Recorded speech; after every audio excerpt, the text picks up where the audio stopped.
ఇచ్చి అరే అతన్ని రిలేటివ్ అంటే కదా చాలా మంచి అడ్వకేట్ అన్న తర్వాత వాళ్ళు ఓన్ చేసుకుంటారు. సో మీ రిలేటివ్స్ దగ్గర ఎక్కడ కూడా నేను అడ్వకేట్ని నాకు కేసు ఇవ్వమని అడగొద్దు, వాళ్ళు ఇవ్వరు. సో టాటా ఆయన ఏం చేసేవారంటే లంచ్ టైంలో లంచ్ బాక్స్ తీసుకొని వచ్చినా కూడా ఎవరికో లంచ్ బాక్స్ ఇచ్చేసి ఆఫీస్లో ఒక డ్రైవర్ని తీసుకొని ఎక్కడో దాబాలలో అక్కడ వెళ్ళి తినేవారంట మధ్యాహ్నం. ఇంత పెద్ద మనిషి దాబాలలో తినడం ఏంటి, రోడ్ సైడ్ దాబాలు. ఎందుకనంటే ఆ ట్రక్ డ్రైవర్స్ క్లీనర్స్ వాళ్ళంతా కూడా తినేటప్పుడు వాళ్ళ వెహికల్స్ కోసం ఆ వెహికల్ మెయింటెనెన్స్ ఎట్లా ఉంది, మైలేజ్కి దాంట్లో ప్రాబ్లమ్స్ ఏంటంటే డిస్కస్ చేస్తారు. సో ఫస్ట్ హ్యాండ్ ఇన్ఫర్మేషన్ కోసం ఈ యూస్ టు గో దేర్. అక్కడ చెప్తారు అంటే వేస్ట్ ఉంది టాటా కార్ అది బాగాలేదు, బెంజ్ వాడిది బాగుంది, దీంట్లో మెయింటెనెన్స్ లేదు, లేకపోతే దీంట్లో స్పేర్ పార్ట్స్ లేదు ఎక్సెట్రా. సో ఆ రకంగా he use to gain first class information directly from the drivers and cleaners. So ఇక్కడ కూడా మనము మన కాలనీలో ఎక్కడో హోటల్ ఉంటుంది, ఇరానీ హోటల్. హైదరాబాద్లో ఏం చెప్తారంటే जो कोर्ट में फैसला नहीं होता ईरानी होटल में आधा कप चाय पी के कर सकते.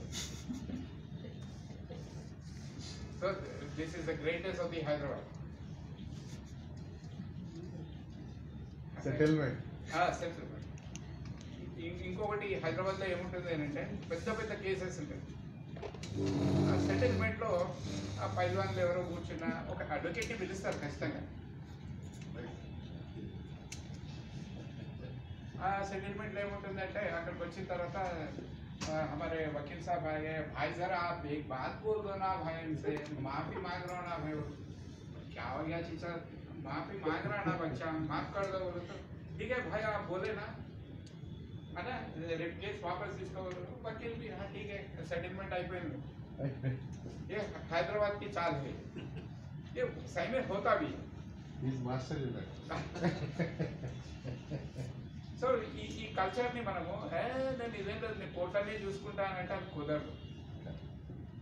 సో హైదరాబాద్లో ఉన్నటువంటి కల్చర్ని, అక్కడ ఉన్నటువంటి ట్రెడిషన్ని, కంపల్సరీ ప్రాక్టీస్ని ఇవన్నీ కూడా మనం అడాప్ట్ చేసుకుంటేనే ప్రొఫెషన్లో ఉంటాం. మన ఏరియాలో ఉన్న ఒక నటోరియస్ ఇతను కూడా ఉండొచ్చు, కానీ అతనికి మనం ఫ్రెండ్ అయితే भाई जरा अपने दोस्त का एक मसला है, जरा मैं आपके पास भी जा रहा हूँ, जरा देखो अंటాడు. అరే అది చెడ్డోడు కదా అంటే చెడ్డోడే, కానీ మనకు ఒక కేసు ఇస్తున్నాడు, ఫీజు వచ్చే ఇది చెప్తున్నాడు. So don't frame and opinion, ఈ చెడ్డోడు నేను ఈయనతోనే మాట్లాడాలి, అది మంచోడు ఇంతనే. సో ఇక్కడ చెడ్డ మంచి అనేది ఏముండదు. ప్రొఫెషన్లో మంచోళ్ళ కంటే ఎక్కువ చెడ్డలతోనే ఉండాలి. సో దీస్ ఆర్ ఫ్యాక్ట్స్, నేను ఏదో సరదాగా చెప్పట్లేదు. రేపు మనం బయటికి పోయిన తర్వాత కోట్ వేసుకున్న తర్వాత అన్ని మంచిగా ఉన్నాడు, బిజినెస్లో ఫ్లరిష్ అవుతున్నాడు, బిజినెస్లో లాభాలు ఉన్నాడు, ఏం లిటిగేషన్ లేనాడు, నీకు ఎందుకు అలా చెప్తాడు? ఏదో ప్రాబ్లం ఉన్నాడే మన ఇంటి దగ్గర పెట్టిన బోర్డు చూస్తాడు, ఫోన్ నెంబర్ రాసుకొని పోతాడు.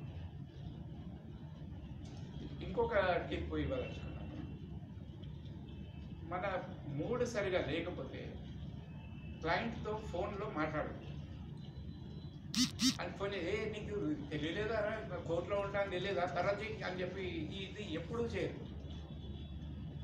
మూడ్ అంతా సరిగా అయిన తర్వాతనే you answer the phone call. కారణం ఏంటంటే అతను మనల్ని నమ్మాడు, అతనే మనకు ఫీజు ఇవ్వబోతున్నాడు. అన్నం పెట్టేవాడిని తరిమి కొడితే మనకి ఇంకేముండదు. సో ఇవి కంపల్సరీ అడాప్ట్ చేసుకోవాల్సినటువంటి mannerism. Next, how to behave with the colleague advocates. ఇప్పుడు మీకు నాకు పరిచయం లేదు, కోర్టులో అది ఆడేం పెద్ద ఇదా ఈడేం పెద్ద ఇదా, రేపు ఇంకో కేసులో మీరు నేనే ఎదురొస్తాం. ఈరోజు జరిగింది రేపు జరిగింది, ఈరోజు పరిచయం లేని వ్యక్తి రేపు పరిచయం అవుతాడు. ఎప్పుడైతే మనం ఇంకోటి డిగ్రేడ్ చేస్తామో third person will be ready to degrade, మనల్ని డిగ్రేడ్ చేయడానికి. సో మనకి ఎంత అవసరమో అందులోంచి అంతే తీసుకోవాలి. సో కోర్ట్ హాల్లో ప్రెసెన్స్ ఉన్నంతసేపు నాలెడ్జ్ అంతా వస్తుంది. మీరు సముద్రానికి చెంబు తీసుకెళ్తే చెంబు నీళ్ళే వస్తాయి, బిందె తీసుకెళ్తే బిందె నీళ్ళే వస్తాయి. సో మనకి ఎంత ఎఫిషియన్సీ ఉందో గ్రాస్ప్ చేసుకోవడానికి that is left to us. నేను 15 నిమిషాలు ఉంటాను అంటే ఆ 15 నిమిషాల్లో ఎంత విన్నావో, ఎంత అవసరం వచ్చిందో అంత మాత్రమే తీసుకుని వెళ్తాను. మధ్యలో కొంచెం చేంజ్ చెప్తారు. ఒక వ్యక్తి ఒక లేన్లో కొంచెం ముందుకు వెళ్తాడు, మళ్ళీ వెనక్కి వస్తుంటాడు. సెకండ్ టైం వెళ్తాడు, మళ్ళీ వస్తాడు. థర్డ్ టైం దూరం నుండి ఒక కానిస్టేబుల్ చూస్తాడు, ఏమిడు ఇట్లా చేస్తున్నాడు అని. వాడు మంచి సూట్ బూట్ వేసుకొని ఉంటాడు. ఏదో సస్పిషియస్గా ఉన్నాడు అని చెప్పి ఇట్లా అనిపిస్తుంది.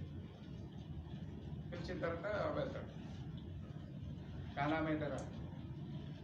शेर सिंह. बाप का नाम? शमशेर सिंह. रहता किधर है? Tiger mention. फिर जाता क्यों नहीं?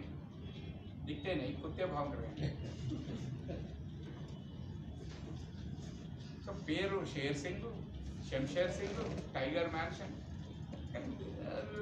ఆనింటికి వాడుకోవాలంటే కుక్కలు అరుస్తున్నాయని అవి పోయే వారికి బయటకు వస్తాయి. నేను అడ్వకేట్, నాకు మంచి కేసు వచ్చింది, దాంట్లో ఫ్యాక్ట్స్ నేనే గెలుస్తా, కానీ జడ్జి ముందుకు పోవడానికి భయం వేస్తుంటే ఇంకా మనల్ని ఎవడు కాపాడతాడు. సో ఈ కాన్ఫిడెన్స్ ఎప్పుడు వస్తుంది అని అంటే when you master the case. ఆ క్లయింట్ చెప్పినప్పుడల్లా వింటూ ఉంటే నీకు ఆటోమేటిక్గా స్టోర్ అవుతుంది, డెవలప్ అవుతుంది, ఇంప్రూవైజ్ చేసుకోవచ్చు. మనం దాన్ని లీగల్ లాంగ్వేజ్లోకి చేంజ్ చేసి ప్రజెంట్ చేస్తాం. వీడిని వినను, నువ్వు కేసు ఇచ్చినా కాబట్టి వచ్చినప్పుడల్లా అక్కడ కూర్చో, నేను అటు పోతే ఇటు పోతుంటే చూసుకుంటే అక్కడే కూర్చో అన్నావు అనుకో. 1 week 10 days తర్వాత సార్ ये हमारा वकील साहब कुछ भी नहीं कर रहा साहब, मैं नो ऑब्जेक्शन ले गया तो आप करते क्या అన్నాడు. So don't spoil your own carrier. కూర్చున్న కొమ్మ ఎప్పుడూ నరుకోదు.